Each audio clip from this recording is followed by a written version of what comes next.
Boa noite a todos e a todas. Boa noite. É um prazer estar aqui nessa noite. Queria agradecer a todos pela presença, agradecer em especial ao pessoal do projeto, do Exato 2023, pelo convite, pela forma carinhosa que foi tratado, pela Daniela, pelo Salomão, pela Márcia, o Maurício não preciso nem dizer que é meu irmão, amigo de infância, foi criado comigo e a gente tem um contato quase que diário até hoje, desde que estamos tão longe.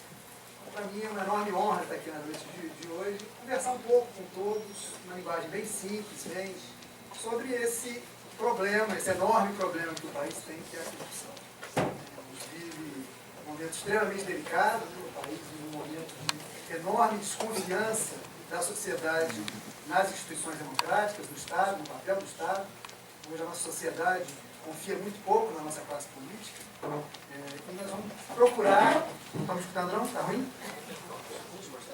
Nós vamos procurar abordar esse tema aqui de uma forma bem simples, com muitos exemplos, tratar um pouquinho dos desafios que nós ainda temos, do que nós já fizemos de positivo, o que ainda precisa ser feito, trazer alguns casos reais, casos chocantes da corrupção, de como a corrupção se manifesta, principalmente nos municípios.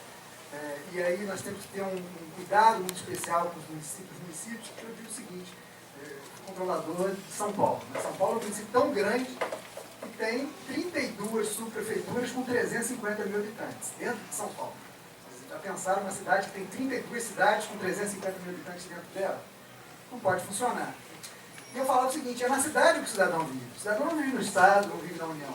Ele vive na cidade. Então a corrupção aqui, ela tem um peso muito maior para o cidadão. Tá? O desvio do recurso público aqui no município, o cidadão sofre a consequência no seu dia a dia. E confesso a todos que todas as vezes que venho a Teresópolis, e venho com muita frequência, porque os meus pais ainda moram aqui, né, venho 4, 5 vezes por ano, fico muito impressionado com o que vejo, mal impressionado. A cidade que tem um potencial enorme, ainda continua sendo muito maltratada, a verdade é essa. Isso a gente vê nas ruas, isso a gente vê na decadência do comércio, isso a gente vê, ouve dos colegas que aqui estão, isso nos dá uma certa preocupação. É uma cidade que nós aprendemos a amar, né? Assim fui criado, eu vim sair daqui com um enorme pesar, estou fora há 16 anos, perdi um pouquinho do sotaque aqui do Rio, para São Paulo, para Brasília, para Belo Horizonte. Então, de fato, acho que discutir esse tema, a cidade discutir esse tema, é fundamental, até porque a cidade, muito recentemente, foi vítima de um grandioso escândalo de corrupção. Eu me recordo que logo depois da tragédia, alguns colegas me ligaram e falaram, eu na época era secretário nacional de prevenção da corrupção, e eu detestava o nome desse cargo, porque falar que você está prevenindo a corrupção no Brasil parece piada, né? A sensação que eu tive é que as pessoas olhavam para mim e falavam assim, essa pessoa não está trabalhando direito. E aí algumas pessoas ligaram para mim e falaram, está acontecendo muita coisa esquisita aqui em Teresópolis, eu preciso fazer alguma coisa. Eu, na época, mandei um e-mail para o ministro Jorge Arde, que é o ministro da Controladoria Geral da União, eu era secretário, era assessor direto dele, expliquei a situação, ele levou a situação até o alto escalão do governo federal e nós colocamos uma equipe da Controladoria Geral da União aqui, menos de um mês depois da tragédia haver ocorrido. Essa equipe detectou vários problemas. É uma coisa curiosa, depois, 6 meses depois, eu recebo telefonemas lá em Brasília, de antigos colegas meus da cidade, pedindo, olha, nós estamos aí, mas nós somos muito honestos. Eu falo assim, olha, sinto muito, não posso fazer absolutamente nada. E aí algumas pessoas perguntaram, você vai perder o amigo? Eu falo, olha, se me pediu isso, não é porque certamente não é meu amigo. A gente jamais vai pedir um amigo uma coisa que ele não pode fazer. Isso é só para retratar um pouco. Embora longe, eu continuo muito presente na cidade, a cidade está no meu coração. Eu sou um filho muito presente, eu vivo com os meus pais praticamente todos os dias, então eu sei muito bem das coisas que acontecem aqui. Agora, então, com o WhatsApp, né, temos um grupo aqui das turmas de Teresópolis que me mantém permanentemente informado. Então, falando um pouquinho sobre a questão da corrupção, a nossa intenção aqui, sai daqui para o pessoal ver, fazer primeiro uma abordagem um pouco explicar o que na verdade é a corrupção, por que ela ocorre, quais são os problemas que nós temos que enfrentar. Por que nós desenhamos, eu configurei essa apresentação dessa forma? Porque a corrupção é uma doença. E para tratar uma doença, nós temos que saber, de fato, o que causa essa doença. Nós temos que ter um diagnóstico dessa doença. Senão nós vamos sair atirando para tudo quanto é lado e não vamos tratar com o remédio correto. Por isso que é importante, antes de nós entrarmos nos casos práticos, na questão do papel da sociedade, entender um pouquinho a questão da corrupção no país, a questão da corrupção no mundo, a questão do próprio papel da sociedade brasileira no que diz respeito à prevenção e combate à corrupção. Uma vez eu dei uma entrevista lá em São Paulo, que eu falei que a corrupção estava presente nas famílias brasileiras, isso deu muita polêmica, e eu acho que está. Lá na CGU, uma ocasião, nós organizamos nós tínhamos a intenção de discutir, de trazer o assunto da corrupção para a sala de aula. Os alunos discutissem na sala de aula a corrupção. E aí tivemos uma ideia muito interessante de fazer um concurso nacional de redação e desenho sobre a corrupção. As crianças menores fariam um desenho e as um pouco maiores redações sobre corrupção iriam ganhar como prêmio mercadorias que a Receita Federal tinha apreendido, que estavam lá nos depósitos da Receita Federal, computadores, iPods, iPads, etc. No primeiro ano, 700 mil crianças do Brasil participaram, foi um sucesso, nós distribuímos computadores para as escolas que desenvolveram o melhor projeto. A partir do segundo e terceiro ano, alguma coisa esquisita começou a acontecer. Aqueles trabalhos que eram para ser...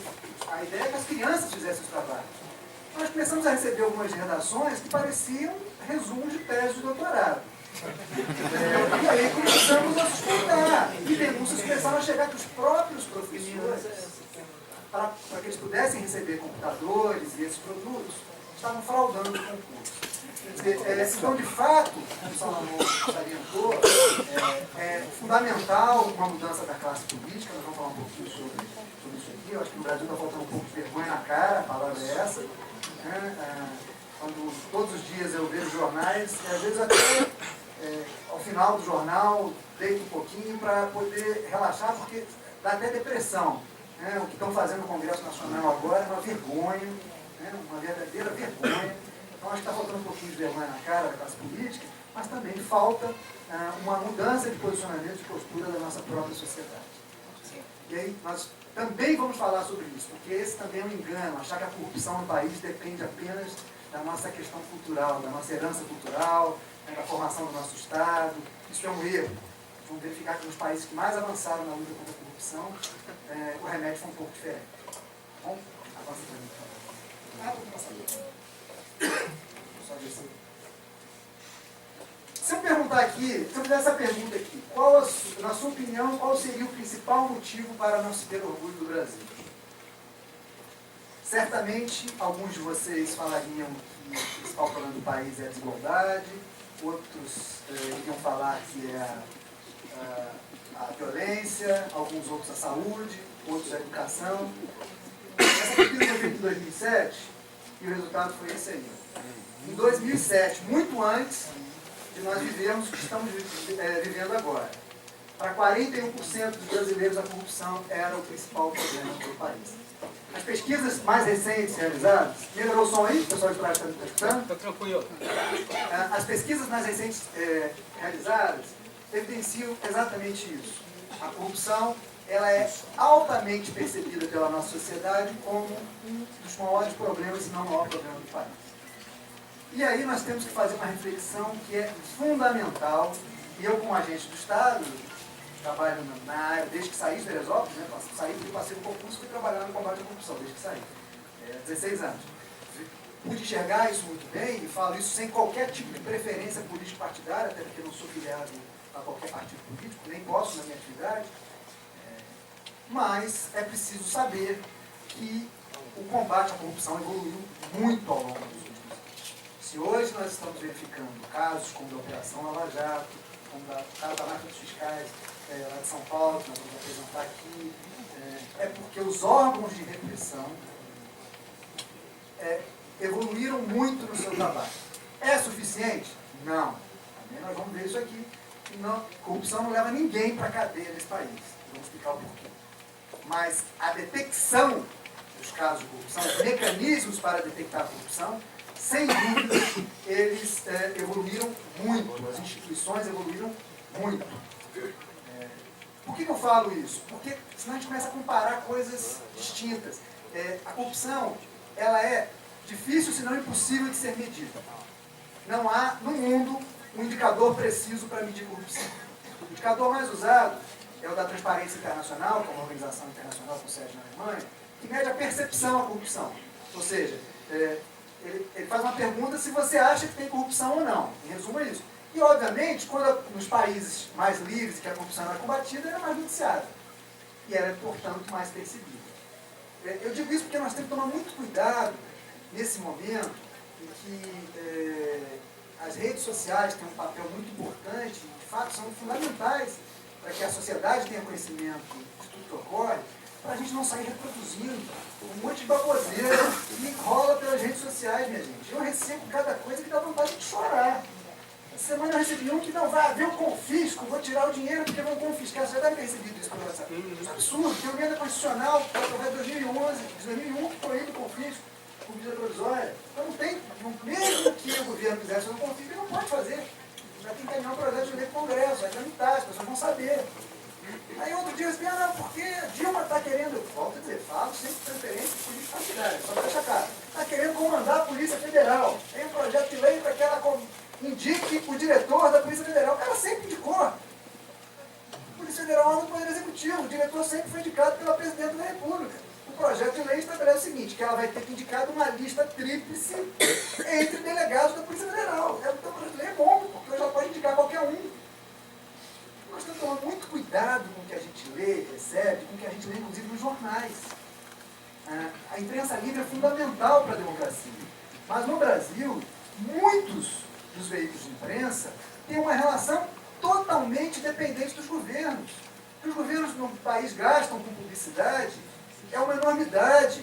E aí, o dono do jornal vai lá com o pires na mão. Eu quero receber isso aqui, porque senão amanhã eu começo a fazer jornalismo. Eu quero que a sua publicação oficial seja no meu jornal, senão, mês que vem, a paulada começa. E é assim mesmo que funciona. Não funciona do outro jeito. Nós temos veículos de imprensa mais independentes? Evidente que sim, bons jornais. Mas muito cuidado, minha gente. Nem tudo que a gente lê, tudo que a gente vê, é a verdade absoluta. Muito cuidado para a gente não sair reproduzindo determinada besteira. Deixa eu ver se eu me entendo com isso aqui.